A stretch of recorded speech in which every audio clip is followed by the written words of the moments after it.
এটা তো আমাদের কোনো ভাতা বাড়াননি উনি শুধুমাত্র সামগ্রিক একটা 1000 টাকা, লক্ষ্মী ভান্ডার 500 টাকা বাড়িয়েছে। আশা কর্মী যে এত আন্দোলন করলাম, খুশি আমরা ভাতা বৃদ্ধিতে নই, আমরা খুশি ভাতা বৃদ্ধিতে নই। এবং এগুলো যেগুলো কথা দিয়েছে আমাদের আন্দোলনের ফলেই একসাথে 4 মাসের যে ইনসেন্টিভ সেটা তারা মিটিয়ে দিতে বাধ্য হয়েছে। স্বাস্থ্যমন্ত্রী তোমায় ধিক্কার, কোথায় সে 2000 টাকাটা? মনে হয় আমাদের ওই দিদির লিপস্টিক কিনতে ফুরিয়ে যায়। সেই ক্ষেত্রে দিদি পাশে আছেন, এটা মুখের কথা। দিদি আমাদের পাশে কিভাবে আছেন? একটা মানুষের সংসার চলে 5000 টাকা, এবার 1000 বাড়িয়ে 6000 টাকায় সংসার চলে, তো এটাকে পাশে থাকা বলে না নির্যাতন বলে? আপনারাই ভাবুন। ওরা অনেকবার আমাদের মৌখিক বলেছে এটা মানছি ওটা মানছি, কিন্তু লিখিত আমাদের অর্ডার দেয়নি, তাই ওরা কোনোটাই আমাদের মানেনি আজ পর্যন্ত। আমরা তো দিদির ডাকে জীবন বাজি রেখে রাস্তায় নেমেছি, কালে দিদি কেন আজকে আমাদের কথা বুঝছেন না? যেমনটা আপনারা দেখতে পাচ্ছেন, এই মুহূর্তে দাঁড়িয়ে আছি সল্টলেক সেক্টর 5 স্বাস্থ্য ভবনের ঠিক পাশে। আশা কর্মীদের বিক্ষোভ, সেখানে সরাসরি আমরা কথা বলে নেব এক আশা কর্মীর সাথে। আচ্ছা, আপনাদের যে দাবিগুলি আছে সেখানে কি শুধুই বেতন বৃদ্ধির দাবি, নাকি কাজের পরিবেশ এবং সামাজিক সুরক্ষারও দাবি আপনারা করছেন? কাজের পরিবেশ সামাজিক সুরক্ষারও দাবি আছে। অবশ্যই। তা আপনাদের দাবিগুলি সরকারের কাছে একদম কি, মূলত যদি আপনি একটু তুলে ধরেন? না, আমাদের 5টা দাবি ছিল মূলত। তার মধ্যে একটা ডাকতে সরকারি স্বাস্থ্যকর্মীর স্বীকৃতি দিতে হবে, 15,000 টাকা মিনিমাম বেতন দিতে হবে, মাতৃত্বকালীন ছুটি দিতে হবে, আর আমাদের যে মাসে মাসে ঠিক টাইম মতো আমাদের বেতনটা দিতে হবে। আর মৃত আশাকর্মী পরিবারকে এককালীন 5 লক্ষ টাকা দিতে হবে, আর পরিবারের একজনকে চাকরি দিতে হবে। বিধানসভার বাজেটে যেমনটি আমরা দেখলাম যে সরকারের পক্ষ থেকে আপনাদের জন্য 1000 টাকা বেতন বৃদ্ধির কথা বলা হয়েছে, তারপরেও আপনারা কি সন্তুষ্ট নন? এই বিষয়ে কি বলবেন? না, বেতন এই বাজেটটা মূলত সবার জন্য হয়েছে, সেখানেও আমাদের বাড়িয়েছে, কিন্তু আমাদের আন্দোলনের টাকা কই? আমরা যে আন্দোলন করছিলাম যে 5 দফা দাবি নিয়ে, সেটা আমাদের কই? আমরা এতে বাজেটে আমরা হয়তো সন্তুষ্ট হয়েছি, কিন্তু আমাদের যে দাবিটা সেটা তো আমাদের এলো না। সেই দাবিটার জন্যই আমরা এখনো রাস্তায় আছি। সরকারের পক্ষ থেকে কি কোনো কিছুর আশ্বাস দেওয়া হয়েছে এখনো? কোনো কিছু আশ্বাস দেওয়া হয়নি, কোনো কিছুর আশ্বাস দেওয়া হয়নি। ওরা অনেকবার আমাদের মৌখিক বলেছে এটা মানছি ওটা মানছি, কিন্তু লিখিত আমাদের অর্ডার দেয়নি, তাই ওরা কোনোটাই আমাদের মানেনি আজ পর্যন্ত। তাহলে সেক্ষেত্রে যদি আজকের দাবি পূরণ না হয়, আজকে যদি সরকার থেকে কোনো রকম কোনো মন্তব্য বা মতামত না আসে, তাহলে সেক্ষেত্রে আপনাদের পরবর্তী পদক্ষেপ কী হতে পারে? সেটা পদক্ষেপটা আমাদের ইউনিয়নগতভাবে নেবে, এবং ইউনিয়ন আমাদের যা বলবে আমরা সেই পথে চলব। কেন্দ্র সরকারের যে টাকাটা আমাদের জন্য বরাদ্দ করেছে, বারবার ওরা বলছে 2000 টাকা আমরা এক্সট্রা দিই, কোথায় সে 2000 টাকাটা? মনে হয় আমাদের ওই দিদির লিপস্টিক কিনতে ফুরিয়ে যায়। তার দেশের মেয়েরা এইভাবে রাস্তায় পড়ে থাকবে, সামান্য একটু পয়সার জন্য এইভাবে আন্দোলন করবে? আজ তো স্বাধীন হয়ে গেছে, 77 বছর হয়ে গেল, তাও কেন আমরা মেয়েরা স্বাধীন হলাম না? কেন আমাদের সঠিক পারিশ্রমিকটা পেলাম না? আমরা তো কারো দয়ের দান চাইতে আসিনি। তো সমস্ত কিছুরই আমরা যে বঞ্চনার শিকার হচ্ছি, এর সমাধান জন্য সরকারের কাছে আমাদের দীর্ঘ আবেদন যে আমাদের একটা ন্যূনতম 15,000 টাকা বেতন ওনারা করুন। কারণ না খেয়ে কেউ দীর্ঘদিন লড়াই করতে পারে না। আমরা এতদিন লড়াই চালিয়েছি, আজ বাজার মূল্য যে জায়গায় এসে পৌঁছেছে তাতে আমরা পেরে উঠছি না। আমরা আজকে ইচ্ছা করে এখানে আসিনি, আমরা বাধ্য হয়ে এই রাস্তায় নামতে বাধ্য হয়েছি। আমাদের আজকে আমরা যে এসেছি, অনেক মেয়েরা আসতে পারেনি, বিভিন্ন সমস্যার কারণে তারা আসতে পারেনি। তাদের এমনও মেয়েরা আছে যাদের সংসার প্রায় অচল হয়ে যাচ্ছে, কিন্তু দিদি কেন এতদিন আমাদের কথা শুনছেন না বা আমাদের কথা বুঝছেন না, এটা আমরা বুঝতে পারছি না। করোনাকালে আমাদেরকে চিঠি পাঠানো হয়েছে, আমরা বঙ্গজননী, আমরা দিদি আমাদের পাশে আছেন মমতা বন্দ্যোপাধ্যায় বলে লিখে সেই চিঠি পাঠানো হয়েছে। আমরা তো দিদির ডাকে জীবন বাজি রেখে রাস্তায় নেমেছি, কালে দিদি কেন আজকে আমাদের কথা বুঝছেন না? আর কবে বুঝবেন? আমাদের একটার পর একটা মেয়ে না খেতে পেয়ে শহীদ হয়ে গেলে কি দিদি বুঝবেন আমাদের কথা? আমাদের কথা দিদির অবিলম্বে বোঝা দরকার। এবং যারা বাড়িতে বসে আছে তারা যদি 1,500 টাকা ভাতা পেতে পারে, আমরাও কি ভাতার আওতায় পড়ি? একটা মায়ের পিছনে আমরা কত খাটি, যেটা গুণে বা বলে বোঝানো যাবে না। আমাদের একটা মায়ের সঙ্গে শুধু টাকা পয়সার সম্পর্ক নয়, আমাদের সম্পর্কটা হয়ে যায় আত্মিক। যখন একটা মা প্রথম খবর দেন যে দিদি আমার কার্ড হবে, সেই মাকে যত্ন করে নিয়ে কার্ড করতে যাওয়া থেকে শুরু করে সেই মায়ের বাচ্চার যতদিন 1.5 বছরের টিকা না হয় ততদিন কিন্তু আমরা ভগবানের কাছেও প্রার্থনা করি যে ঠাকুর এর যে এই যে মা বা শিশু এ যেন সুস্থ থাকে। এরপরেও দিদির এত বঞ্চনার শিকার যে আমাদেরকে হতে হবে, দিদি যে আমাদেরকে এত ন্যূনতম জায়গায় ভাবেন, এটা আমরা আজকে আন্দোলনে নেমে বুঝতে পেরেছি। আসলে এগুলো যদি বাস্তবায়িত হয়, এই দাবিগুলো বাস্তবায়িত হলে আমরা খুশি হব। যদি বাস্তবায়িত হয়, ওনারা বলেছেন এগুলো আমরা বাস্তবায়িত করব, কিন্তু খুশি আমরা ভাতা বৃদ্ধিতে নই, আমরা খুশি ভাতা বৃদ্ধিতে নই। এবং এগুলো যেগুলো কথা দিয়েছে আমাদের আন্দোলনের ফলেই একসাথে 4 মাসের যে ইনসেন্টিভ সেটা তারা মিটিয়ে দিতে বাধ্য হয়েছে এবং বকেয়ার প্রায় 50% তারা মিটিয়ে দিয়েছেন। ফলে এগুলো তো আমরা মনে করছি আমাদের আন্দোলনের ফলেই হয়েছে। এই অর্থে খুশি যে আমরা আন্দোলন করে কিছু করতে পেরেছি, সরকারের টনক নড়াতে পেরেছি। আমরা আমাদের কাছে ওনারা বারবার রিকোয়েস্ট করেছেন আপনারা কর্মবিরতি তুলে নিন, আমরা যাতে এই যে ফিক্সড ভাতা জানুয়ারি মাসে যাতে সবাই পেতে পারে এই ব্যাপারটা আমরা দেখছি।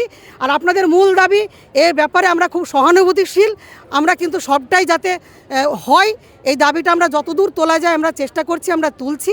ফলে আপাতত আমাদের যেহেতু কর্মবিরতি মা বাচ্চা নিয়ে কাজ এত গুরুত্বপূর্ণ কাজ, আর বহু জায়গাতে ভয় দেখিয়ে থ্রেট করে কাজে ঢোকাচ্ছে, বহু কর্মী খুবই অসহায় অবস্থাতে আছে। ফলে আমরা এই আন্দোলনে একটা ভাঙন ধরাতে চাইছে। আমরা আমাদের দাবি নিয়ে পথে আছি, রাস্তাতেই আছি। এটা একটা সাময়িক হলেও আপাতত আমাদের কর্মবিরতি আজকে স্বাস্থ্য ভবনের সঙ্গে কথার ভিত্তিতে প্রত্যাহার করছি, কারণ আমরা জানি তারা যদি এই কথা বাস্তবায়িত না করে আমাদের এই আন্দোলনের এই পথ, এই স্বাস্থ্য ভবনের গেট, এই ব্যারিকেড, এখানে আমরা আবার হাজির হব, ব্যারিকেড আমরা ভাঙবো, আমরা এই রাস্তাতেই আগামী দিনেও থাকবো। এটাই হচ্ছে আমাদের মূল কথা। বাজেটে তো উনি আমাদের জন্য কিছু করেননি, উনি সামগ্রিক করেছেন। ASHA, ICDS, VRP, A to Z উনি যতটা আছেন ওনার আওতায় আছেন উনি সব সামগ্রিক বাড়িয়েছেন। এটা তো আমাদের কোনো ভাতা বাড়াননি উনি শুধুমাত্র সামগ্রিক একটা 1000 টাকা, লক্ষ্মী ভাণ্ডার 500 টাকা বাড়িয়েছে। আশাকর্মী যে এত আন্দোলন করলাম, এত মা বাচ্চার পরিষেবা দিলাম, আমরা জন্ম থেকে মৃত্যু সব আশাকর্মী, যে জন্মাবার আগে থেকে আর মৃত্যু পর্যন্ত আশাকর্মীর দায়, এই দায়ভার আমাদের ওপর চাপিয়ে দিয়ে উনি বসে আছেন। কিন্তু এই কাজ করতে গিয়ে আমরা প্রতিনিয়ত হয়রানির মুখোমুখি হচ্ছি। আমাদের পেটে খিদে আছে, খেতে পাচ্ছি না। এই সব কাজ করতে করতে আমাদের নিজেদের বাড়ির ছেলে মেয়েদের পরিষেবা দিতে পারি না, আমরা পরকে পরিষেবা দিতে আসি। তা এটা কি ভাতাটা কি উনি আমাদের আশাকর্মীদের বাড়িয়েছেন? উনি তো সামগ্রিক বাড়িয়েছেন। A to Z যত অস্থায়ী সংস্থা আছে, যত প্রকল্প আছে, উনি সবাইকে বাড়িয়েছেন। উনি তো আশাকর্মীদের জন্য কিছু করেননি। আপনাদের কি মনে হয় এটা আশাকর্মীদের জন্য কিছু করেছেন? আমি তো মনে করি এটা আশাকর্মীদের জন্য কিছু করেননি উনি। আচ্ছা, কাজের সময় এবং কাজের চাপ নিয়ে যে আপনাদের অভিযোগ, তা কি শুধুই আপনাদের ক্ষেত্রে যে আপনার শারীরিকভাবে যে খেটে যাচ্ছেন শুধু সেটাই, নাকি মানসিক চাপটাও ততটাই? মানসিক চাপ তো আছে, যথেষ্ট পরিমাণে মানসিক চাপ। আমরা যখন খেতে বসবো, শুতে বসবো, রাতে 9টা 10টা এই রিপোর্ট দাও, ওই রিপোর্ট দাও, কোনো যদি একটা কিছু প্রাদুর্ভাব ঘটে, ডায়রিয়া কিছু একটা হলো, তাহলে আমাদের রাতের দিনের ঘুম খাওয়া সব উড়ে যায়। 24 ঘন্টা আমাদের ফিল্ডে পড়ে থাকতে হয়। আমার তখন সংসারও নেই, বাড়িও নেই, ঘরও নেই। সেই সকাল থেকে রাত পর্যন্ত সেই এলাকাটা ভিজিট করতে হবে। হ্যাঁ, শুধু আমি আশাকর্মী, তখন খুব আমাদের দাম। তোমরা আশাকর্মী, তোমাদের যেতেই হবে। কিন্তু আমরা পেটে কি খেয়ে যাব সেইটা ওনারা ভাবেন না, যে একটা মানুষ তার বেসিক নিড খাদ্য সেটা যে দরকার, তবে তো সে লড়তে পারবে, সেইটুকু আমাদের জোটে না। শাসক দলের পক্ষ থেকে যদি কোনো প্রশাসনিক সুরাহা না মেলে আজকে, তাহলে সেই ক্ষেত্রে আপনাদের পরবর্তী পদক্ষেপ কি হবে বলে মনে করছেন? দেখুন, আমরা তো এই ইউনিয়নের হাত ধরে চলছি এবং আন্দোলন আমাদের জারি রাখতে চেষ্টা করব। এবার জানি না, এরপরে তো ভোট ঘোষণা হবে, এবার কার কাছেই দরবার করবো, আমাদের তো একটা আছে, আমরা দেখি কি করতে পারি। তবে আন্দোলন আমাদের চলবে। হয়তো কর্মবিরতি থেকে অনেক মা বাচ্চা ক্ষতি হচ্ছে, তারা অনেক সময় আমাদের ফোন করছে যে দিদি কবে আসবে, আমাদের বাচ্চার ইঞ্জেকশন আছে, এটা সেটা প্রচুর আমাদের ফিল্ড থেকে ফোন আসছে। আমরা সেখান থেকেও বঞ্চিত, আমাদের খুব কষ্ট হচ্ছে যে একটা মা বাচ্চাকে আমরা পরিষেবা দিতে পারছি না, আমরা ঘরে বসে আছি, তাদেরকে বলতেও পারছি না যে আমি কাজ করতে পারবো না। তবু বলছি তোমরা দিদিদের ফোন নাম্বার দিচ্ছে, দিদিদের সাথে যোগাযোগ করে যাতে তোমরা বঞ্চিত না হও। সেই জায়গা থেকে দাঁড়িয়ে আমরা কাজ করছি, এইভাবে সাহায্য করছি ফিল্ডের লোকেদের, কিন্তু আমরা সেই এটা পাচ্ছি না। দিদি যে সব সময় আপনাদের একটা আশ্বাস দিয়েছেন যে আশা কর্মীদের পাশে আছেন, তাহলে সেই ক্ষেত্রে আপনাদের কি মতামত? সেই ক্ষেত্রে দিদি পাশে আছেন, এটা মুখের কথা। দিদি আমাদের পাশে কিভাবে আছেন? একটা মানুষের সংসার চলে 5,000 টাকা, এবার 1,000 বাড়িয়ে 6,000 টাকায় সংসার চলে, তো এটাকে পাশে থাকা বলে না নির্যাতন বলে? আপনারাই ভাবুন। এটা কি আমরা যখন করোনায় সমস্ত ডিপার্টমেন্টের লোক ঘরে বসে, তখন আশা কর্মীরা ডোর টু ডোর ঘুরেছে, আর আমাদের যারা স্বাস্থ্য দপ্তরের অফিসাররা আছেন তারা ঘরে বসে আছেন। তারা কিন্তু আমাদের ফোনে বলছেন ওই বাড়ির উমুকের করোনা হয়েছে, তুমি সেই বাড়িটাকে ভিজিট করো। ওই বাড়ির কি পরিস্থিতি আমাদের জানা। আমরা বাড়ির দরজা নক করেছি, তখন নক করলেও হাতে করোনা হয়ে যাচ্ছে। উইদাউট প্রিকশন, আমাদের না স্যানিটাইজার দেওয়া হয়েছে, না মাস্ক দেওয়া হয়েছে, খুব ন্যূনতম। আমরা বিনা প্রোটেকশনে মানুষের দোরগোড়ায় গিয়ে কাজ করেছি। প্রত্যেকটা মানুষ, প্রত্যেকটা ডিপার্টমেন্টের লোক ঘরে, শুধুমাত্র আশা কর্মীরা বাইরে, সেই কাজও কাজ করেছি। এইখান থেকে তো দিদি একটা মানবিক হতে পারতেন, যে সব ডিপার্টমেন্টের লোক, স্কুল টিচার থেকে আরম্ভ করে সবাই বসে বসে মাইনে পেয়েছে, কিন্তু আশা কর্মীরা ডোর টু ডোর ঘুরে ঘুরে যে কাজটা করেছে, এই জায়গা থেকে তো উনি মানবিক হতে পারতেন, যে আমার আশার বোনেরা, আশার মেয়েরা এই কাজটা করেছে, মানুষের পরিষেবা দিয়ে এসছে। আজকে স্বাস্থ্যটা কোথায় ছিল? একটা সার্টিফিকেট দিয়ে উনি খান তো। আশা কর্মীরা বীরাঙ্গনা, বীরাঙ্গনা নিয়ে ধুয়ে জল খাবো না মাদুলি করে পড়বো? বীরাঙ্গনা নিয়ে পেট ভরবে? বলুন, আপনারাই বলুন, বীরাঙ্গনা নিয়ে পেট ভরবে? বীরাঙ্গনা এটা পাশে থাকো বলে না, এটা আমাদের মানসিক টর্চার। শুধু এই আমরা যদি কাজে নেমে যাই, আমাদের কি করবেন? যত কাজ আছে, খেলা মেলা ঢেলা, যেখানে পারবে ডিউটি। তাহলে আমরা আজকে 1.5 মাস কর্মবিরতি রয়েছি। মাধ্যমিক শুরু হয়ে গেছে, তাহলে মাধ্যমিক পরীক্ষা কি চলছে না? আশা কর্মী ছাড়াই তো মাধ্যমিক পরীক্ষা হচ্ছে, কিন্তু আমাদের এই পরীক্ষার সময় আশা কর্মীরা যাও তোমরা ডিউটি দাও, কেন? বাচ্চারা অসুস্থ হয়ে যাবে। তাহলে এখন কি বাচ্চারা অসুস্থ হচ্ছে না? কোন কর্মীকে নামিয়েছেন কাজে? খালি আশা কর্মীদের হাই টেনে টেনে মাটিতে নামিয়ে আনবে, হিজড়ে টিজড়ে। এবার এই সব যে কাজ করবো, তার কোনো পারিশ্রমিক এক্সট্রা করে দেয় না। আমরা এক জায়গায় যেতে গেলে আমাদের গাড়ি ভাড়াও লাগে, তার জন্য কোনো পারিশ্রমিক নেই। গাড়ি ভাড়াটুকু দিলেও আমরা সেটাও নয়, আমরা নিজে ওই 5,200 টাকা আমাদের সমস্ত এ টু জেড।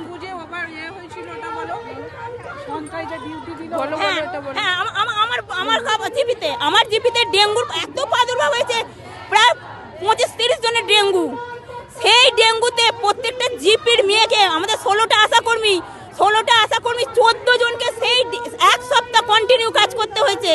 চিরুনি তল্লাশি, জীবনের বাজি রেখে ডেঙ্গুর এলাকায় ছোট একটা প্রত্যন্ত গ্রাম সনকা, সেই সনকায় 25 জনের ডেঙ্গু হয়েছে বলে পুরো জিপির মেয়েগুলোকে নিয়ে গিয়ে সেইখানে ঠেলে দিয়েছে। প্রত্যেকদিন সকালে গেছি, 3-4 ঘন্টা 10 ঘন্টা করে কাজ করেছি, আবার রাত্রে এসেছি, আবার কন্টিনিউ 7 দিন ডিউটি করতে হয়েছে।